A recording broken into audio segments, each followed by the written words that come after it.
Hello everyone. Today's topic is components of computer with block diagram. आज के topic में हम कवर करेंगे meaning of computer, components of computer, उसका block diagram और कंपोनेंट्स में आते हैं आपके input unit, central processing unit and output unit. So what is computer? Computer का क्या मीनिंग होता है? The word computer comes from the word compute which means to calculate. जो computer word है वो कहाँ से आया है? compute से, और compute का meaning होता है आप calculate करना. So a computer is normally considered as a calculating device. तो computer को mainly consider किया जाता है calculating device में. In simple words we can say computer is an electronic device. Computer क्या है? एक इलेक्ट्रॉनिक डिवाइस है जो कि डाटा को एक्सेप्ट करती है, स्टोर करती है, देन सीपीयू का काम स्टार्ट होता है प्रोसेसिंग करने का, उसके बेस पे they give desired result in a specific pre defined format. तो जो भी आप डाटा इनपुट कराते हो उसके बाद सीपीयू अपनी प्रोसेसिंग स्टार्ट करता है, देन उसी के बेस पर आपको एक प्री डिफाइंड फॉर्मेट में रिजल्ट शो होता है। Components of computer. Mainly computer system consist of three parts. Three parts कौन कौन से हैं? आपका CPU, CPU होता है Central Processing Unit. CPU को further two parts में divide किया गया है, ALU Arithmetic Logical Unit and CU Control Unit. Second होता है Input Unit, third होता है आपका Output Unit. अभी हम देखेंगे इसका ब्लॉक डायग्राम कैसे ड्रॉ किया जाता है। यह है इसका ब्लॉक डायग्राम। ब्लॉक डायग्राम में जैसे कि आप देख सकते हो यहाँ पर आप डेटा इनपुट कराते हो।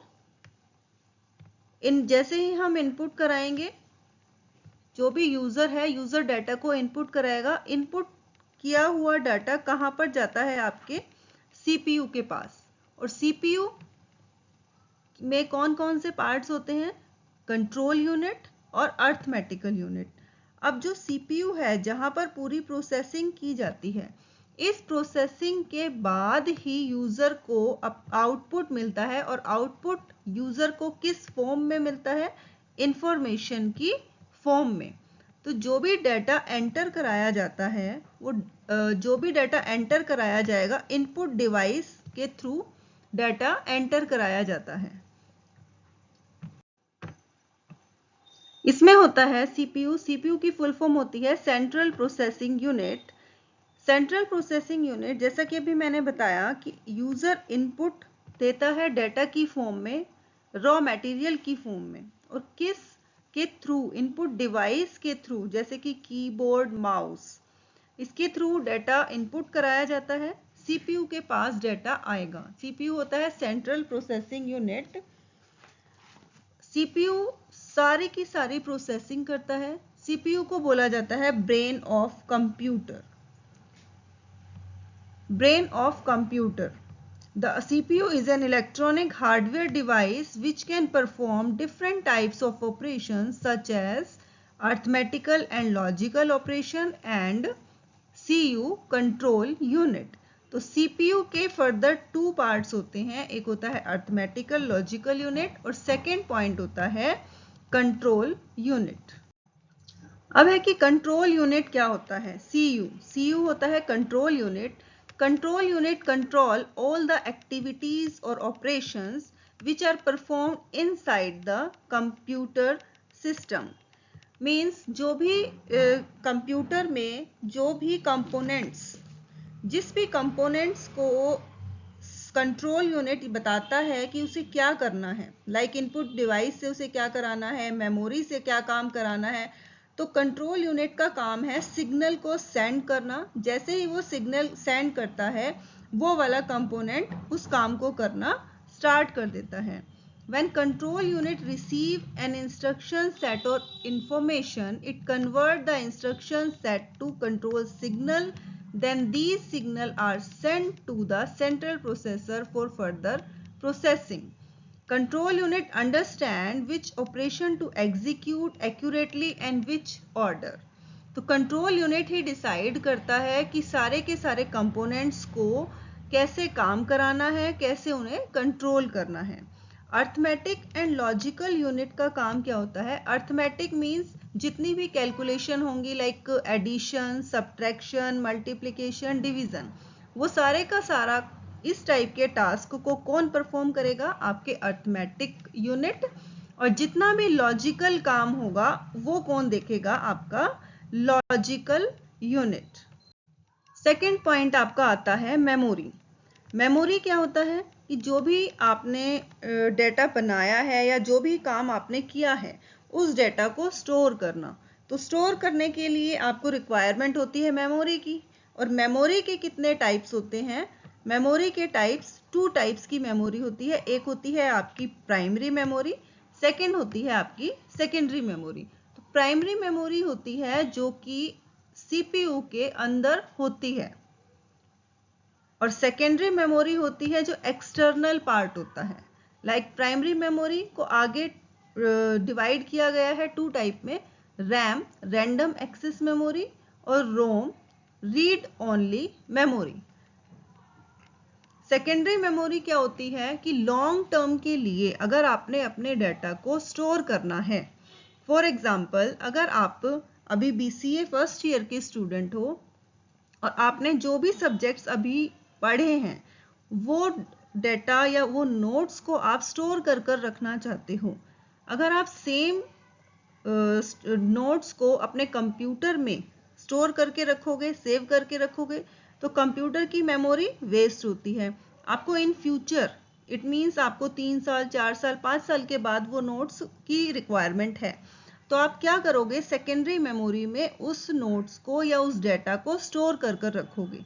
सेकेंडरी मेमोरी होती है लाइक आपकी पेन ड्राइव, हार्ड डिस्क, या आप इस तरीके से सीडी, डीवीडी, इसमें आप अपने डाटा को स्टोर कर कर रख सकते हो, जो कि लॉन्ग टर्म के बाद आप अपने फ्यूचर में उस डाटा को यूज कर सकते। लास्ट कंपोनेंट आता है हमारा input and output device.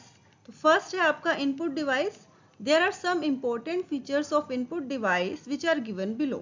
First is the input device receive or accept the data or instruction from the user who exists in the outside world.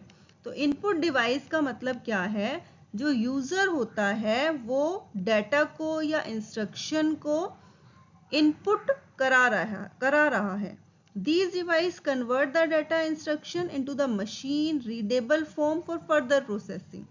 क्योंकि यूजर को ये नहीं पता कि कंप्यूटर किस फॉर्म में डाटा को लेता है, बाइनरी लैंग्वेज में, इट मीन्स 0 and 1 में, लेकिन जो यूजर डाटा को सेंड कर रहा है, इनपुट करा रहा है, वो रॉ मटेरियल में ही देता है। The input device perform like the connection between the outside world and our computer system.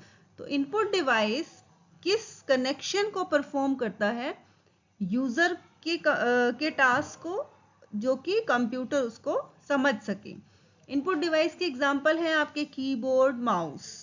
When the whole procedure is finished, we get the desired output from the output device such as monitor, printer, etc. जब ये सारा task complete हो जाता है तब आपको एक desired result मिलता है, किसके थ्रू? आउटपुट डिवाइस के थ्रू। और आउटपुट डिवाइस हमारी होती है जैसे मॉनिटर हो गया, प्रिंटर है, ये सभी। अब आते हैं आपके आउटपुट डिवाइस। आउटपुट डिवाइस का काम क्या होता है? जो कि आपके रिजल्ट को जनरेट करता है, उसे प्रोड्यूस करता है। क्योंकि यूजर अगर इनपुट दे रहा है तो उसका मेन एम क्या है? अपने आउटपुट को गेट करना, कि वो अपना आउटपुट देख सके।